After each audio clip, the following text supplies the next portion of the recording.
Oh, great. There we go. All right. Hello. Welcome, everyone. Hello. Welcome. Thank you. Good Shabbos. Almost. Good Shabbos, almost. Danny, take it away. You're our leader for this week. All right. Sounds good. So this is exciting. New frontiers.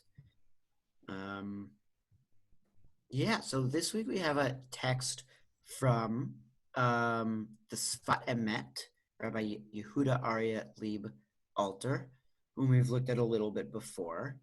And if you're watching from home, you'll see on the sheet that I have some sort of comments and context and questions just as a little bit extra guidance. Feel free to ignore the things that are italicized if they're not helpful, or read them if you prefer. I will not be offended either way.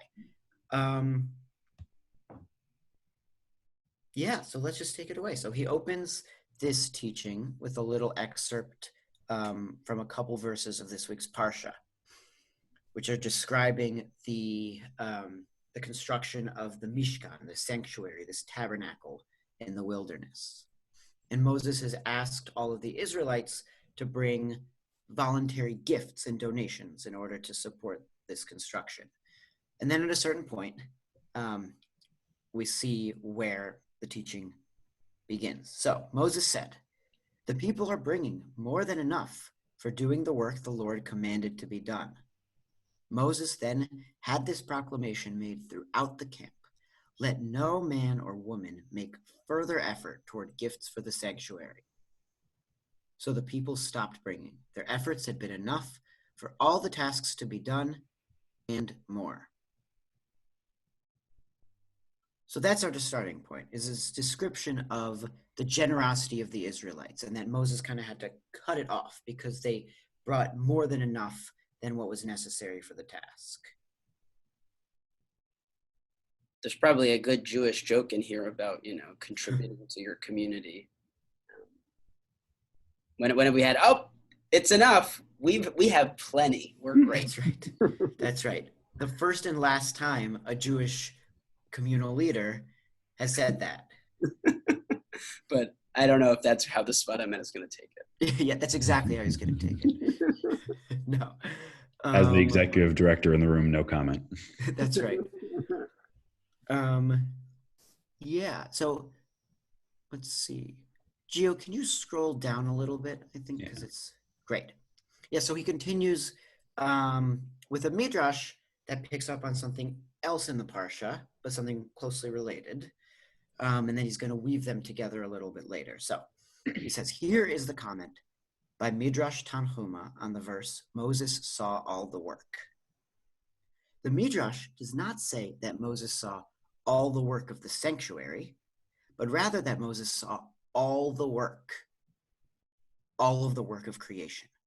The point is that the whole purpose of making the sanctuary was to affirm creation. Mm-hmm. So is this? Yeah, go ahead. The same verse, or is this a different verse? It is the same verse. It is the same verse. Or is it just? Or let me just get my 10. It might be early on in the verse.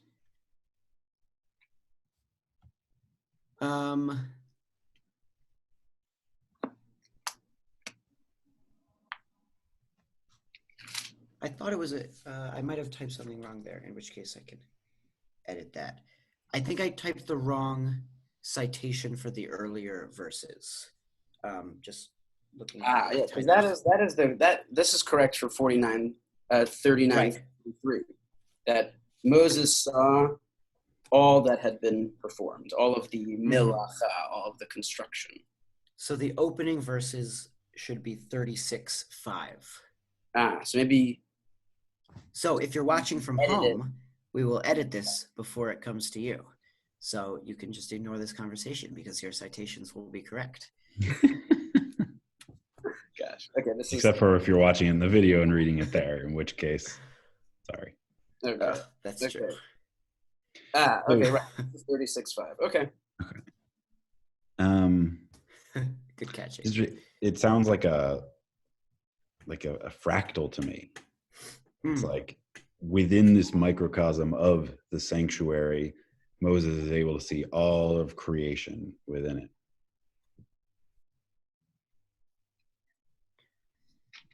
it. Yeah.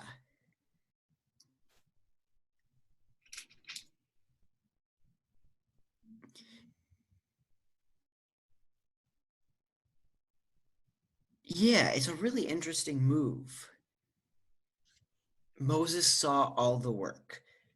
In the context, it is referring pretty specifically to this particular construction project. Mm-hmm.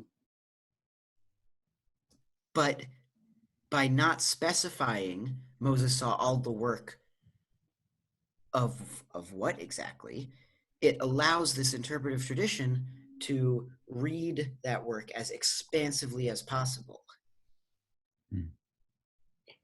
Right. It's also, I mean, this is a common comparison to make between the days of creation, or all the work of creation. Okay.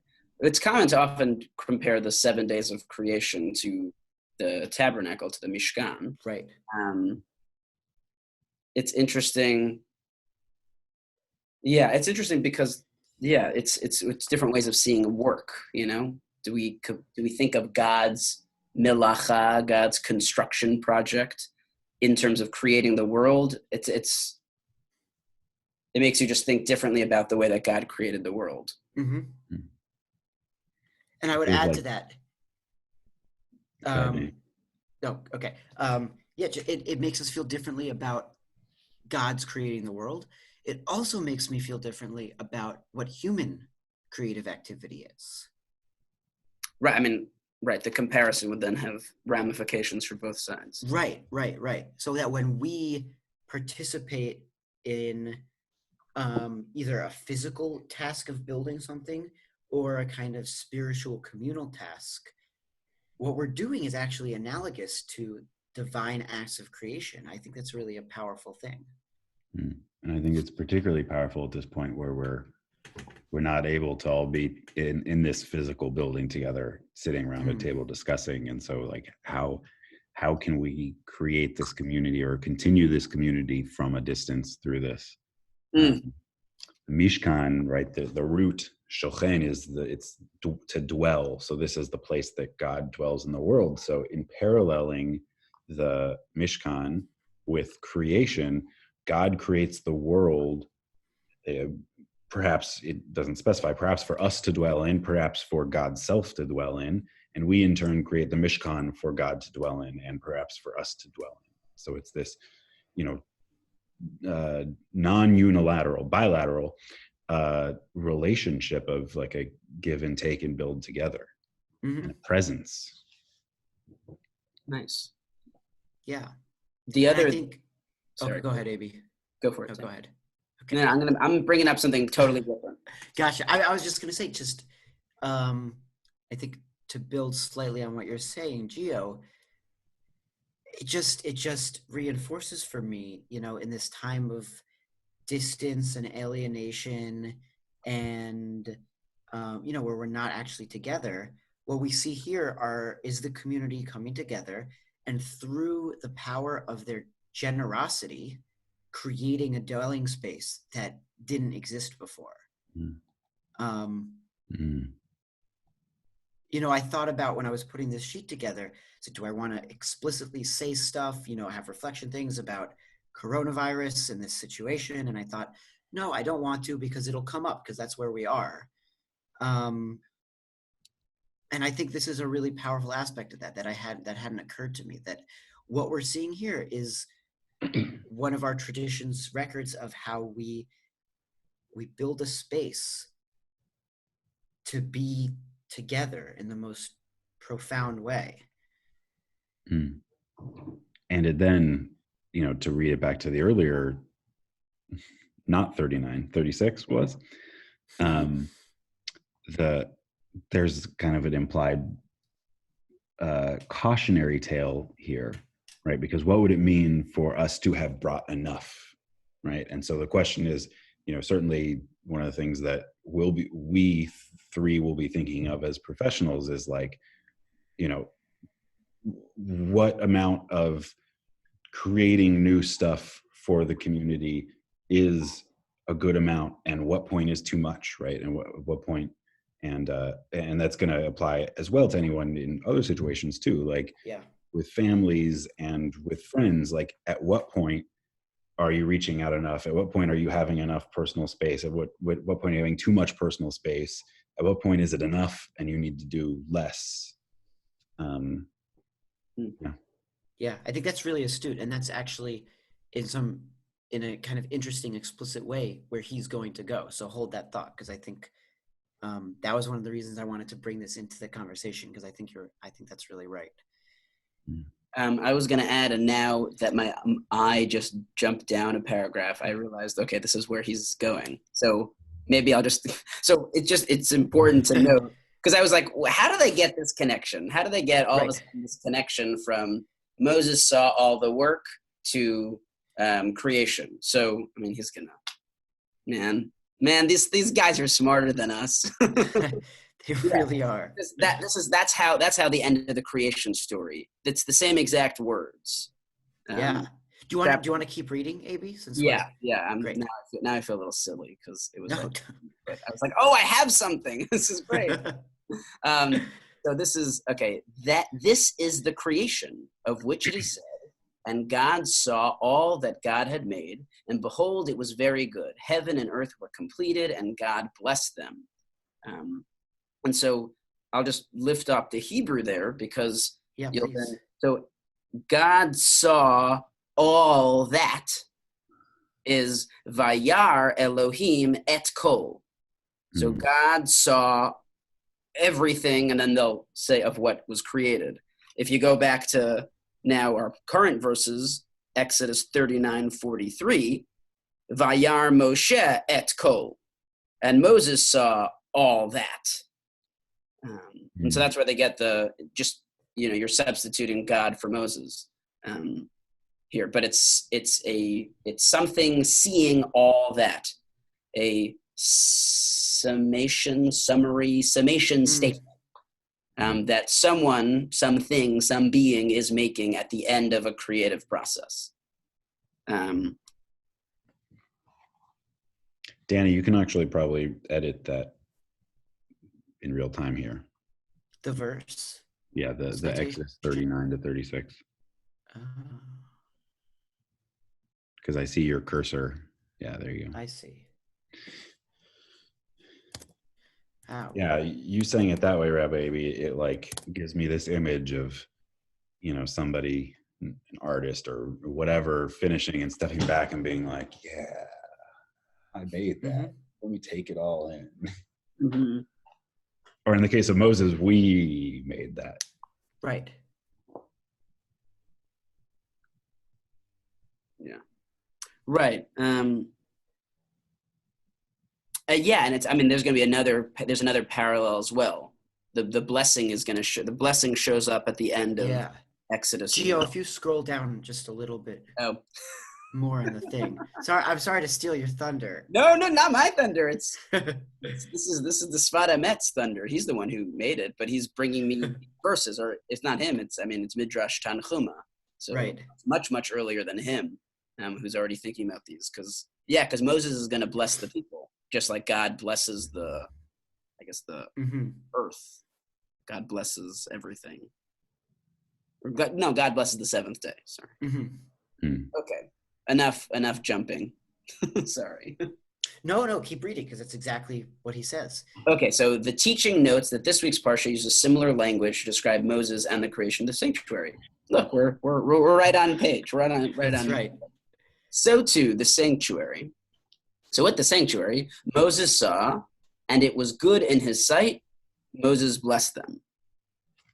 Okay. Right, that's what the sanctuary. We find in the story of creation that heaven and earth kept on expanding when they were created, so that God had to stop them and say, enough. So it was that the children of Israel kept giving until Moses said to them, enough. This is the meaning of the verse, their efforts had been enough.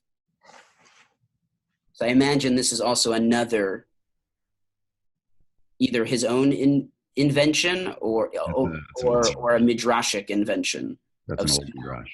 That's the word. Shaddai being one of the names of God.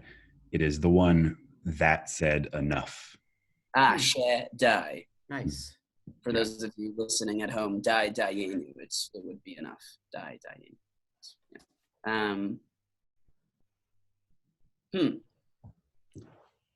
Got it. And so, this is what you're saying, when you're thinking about parallels. Once we parallel these things, something that's true about one is going to be true about the other. So if in the sanctuary, there was a moment where people kept on giving, and the leader, the architect Moses wasn't the architect, but he was the leader of it, had to say enough. So too in creation, God kind of set it into being, created it. The heavens and earth, I guess, kept on expanding, and God had to say enough. Right. So in the case of creation, God saying enough initiates Shabbos, right?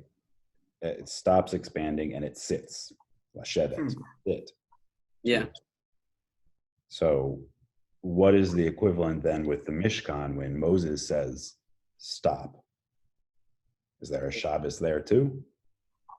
I mean, instead of Shabbat, it would be a Shekhinah, a Shochen. The dwelling, the sitting. Yeah.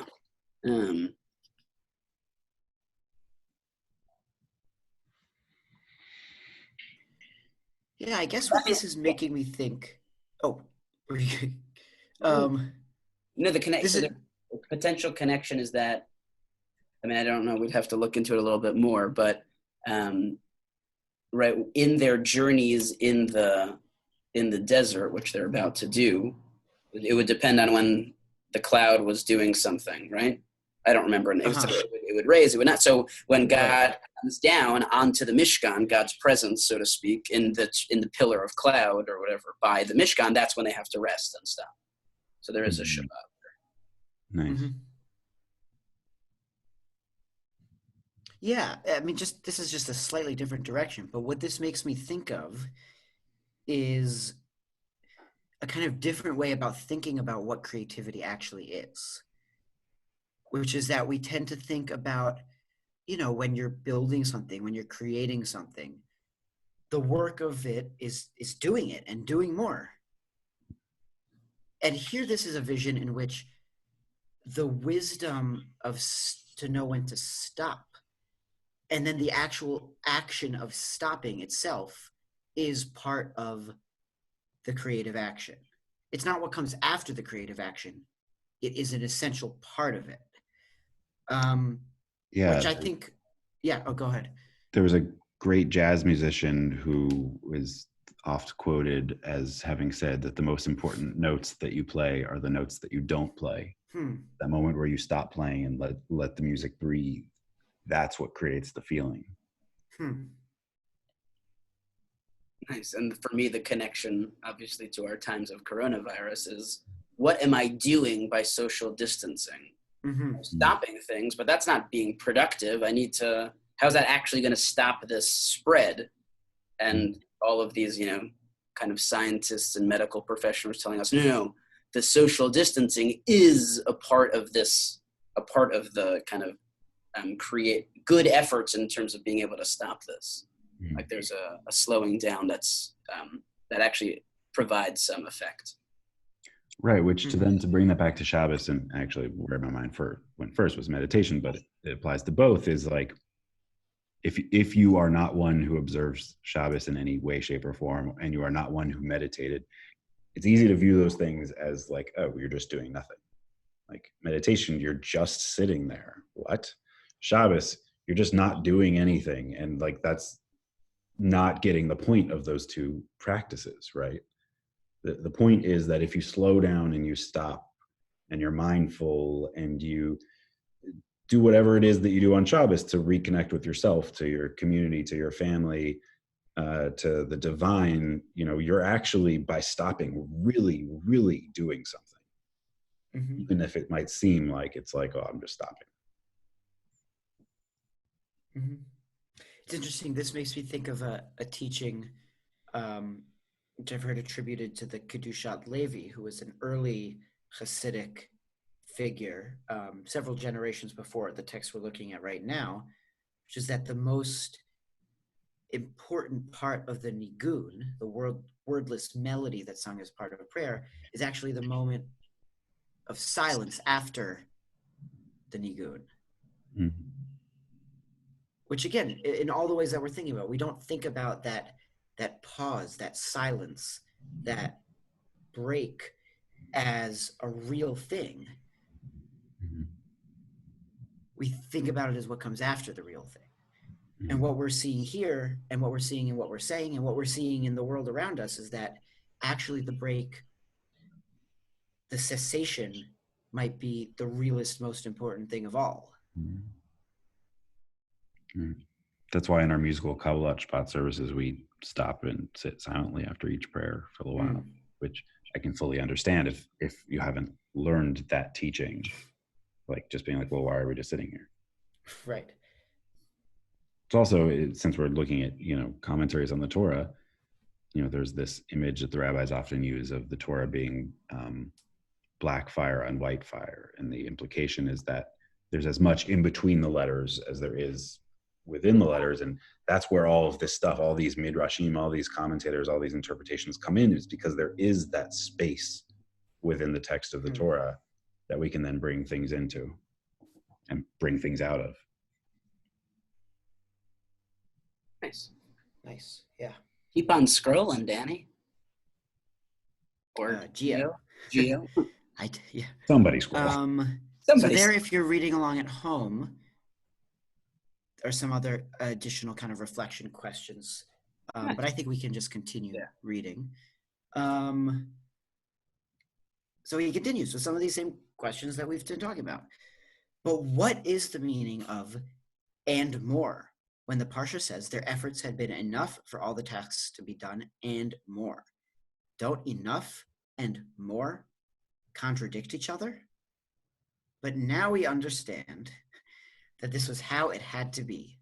The Israelites had to contribute more than was needed until they had to be told, enough. This too was part of the work that was needed for the sanctuary. Okay, yeah, explain that. Explain in English your own words so that I could hear how "and more" is different than "enough." I think it's a little confusing. Yeah. I guess the way I'm thinking about this is that enough is a limit and more is an overflowing of a limit. Right. How could you have more than enough? Right. You stop it enough in some sense. Or you say, you've already done more than enough. Stop. You wouldn't say enough. Yeah. I mean, you might, but if you want I think the pshat, the simple, straightforward reading of this verse is that their efforts had been enough, and they had done so much more than enough. It was enough. Right. But here he's, I don't know, I just find it a hard way to so here he's saying they had been enough. Yeah, I guess the way I'm reading the contradiction is that I think he's reading it as their enough was a more than enough. It wasn't enough until they had done more than enough, is the kind of paradox at play there. Okay, they needed 100 pieces of gold, let's say, to build something. They brought 110. So you need to, I guess he's saying they needed to have brought 110 to learn something, even though... Right. Even though 100 was enough, it was not enough for them until they had brought 110. Because Moses then needed to tell them that. Yeah, I think we could say, why didn't Moses say to stop? when they reached enough. He could Right. have. You could have just said at 100. That's it. Apparently, according Stop to now, this, it's 100. He let them go past enough before he said, okay, stop. But it's not that he let them. I mean, that would be way too simple of a interpretation, right? Like he just didn't notice, or he let them keep like. But this says like this is how it had to be. This Right. this says 100 could not be reached until 110 was reached. Okay. This is now more mystical, meaning like Yeah. or supra non-rational. Right. And it doesn't seem to be a like.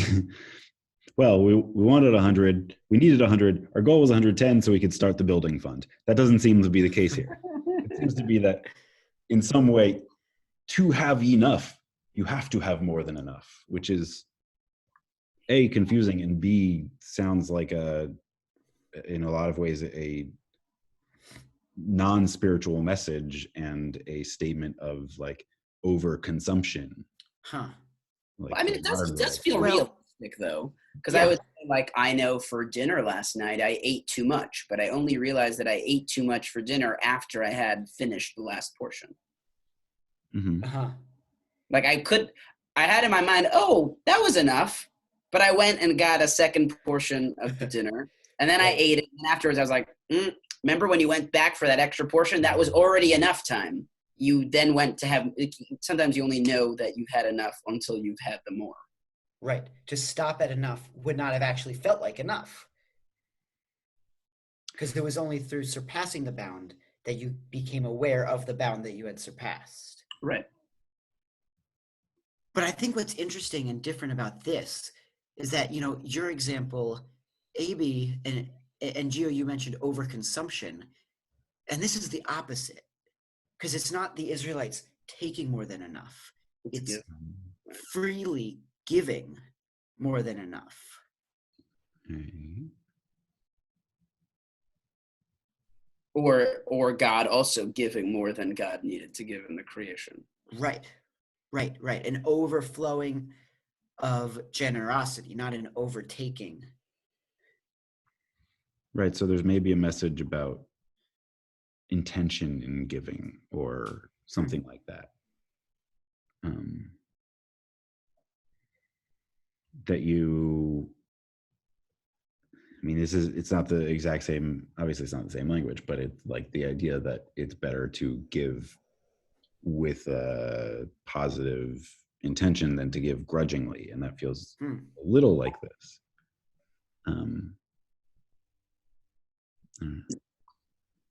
Right. You don't want the spirit of your giving to be, okay, I'm just gonna give enough because I don't want to get carried away here.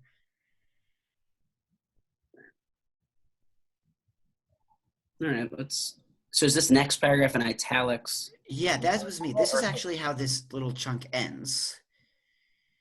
That was it. That was it. Okay.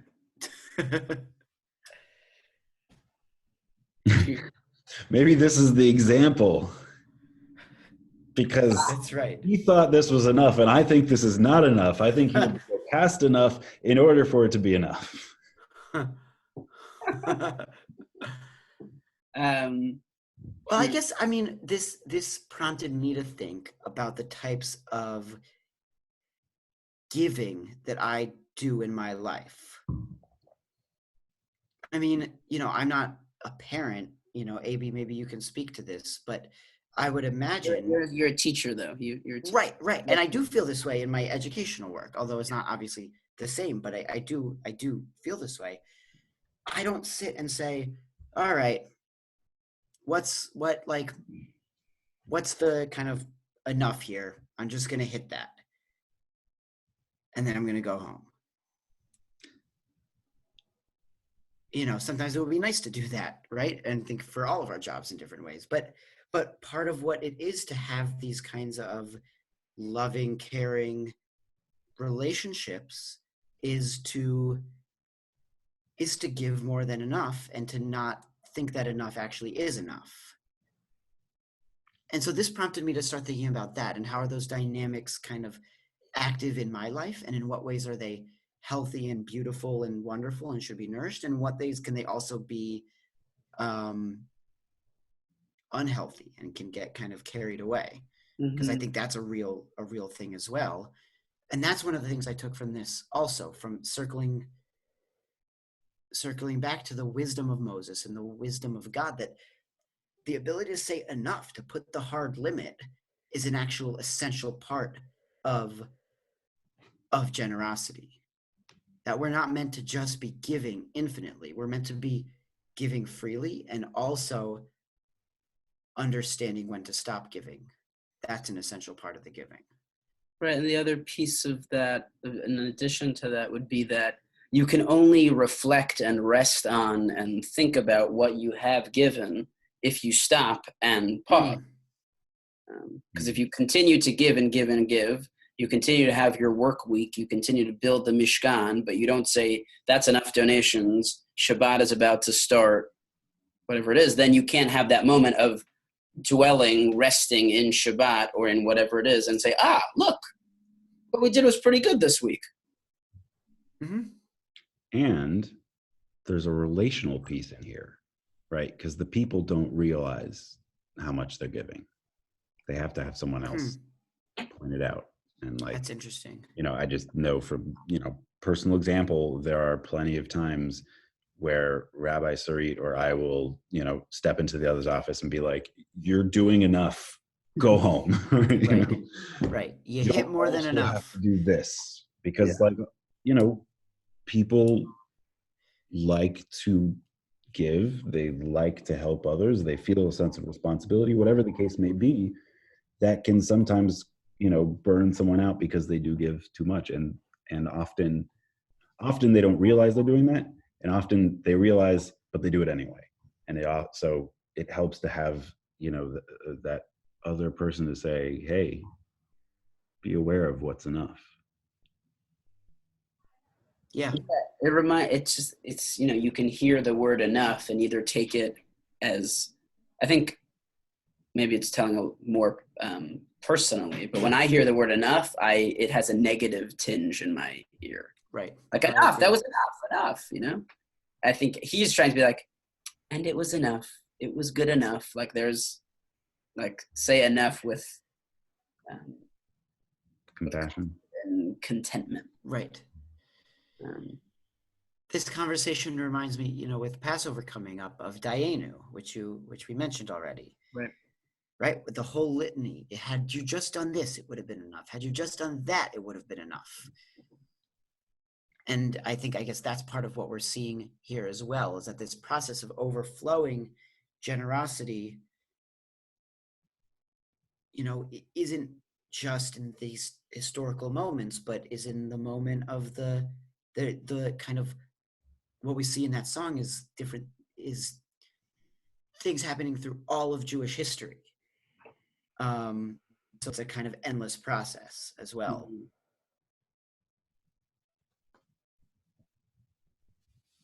Nice. Is there something else, or is this it? This was it. I didn't actually cut this. Oh, fantastic. Okay, great. Enough. Yeah, and I think this is great timing. I mean, we think this was around 35 minutes. Yeah. So great. Awesome. Nice. Thank you both for this. Thank you. Thank you to anybody who has been watching this and tuned in and gotten to this point. And I guess I'd say, please let us know if this was if it was meaningful for you, or if there was something else that would help in future weeks, make it a little more so, or anything. Yeah. Great. Yeah. Cool. Thank you, Danny, for preparing this week. My pleasure. Thank you for joining. Great. Okay. Yeah. Shabbat shalom. All right. Shabbat shalom. Yasher koach.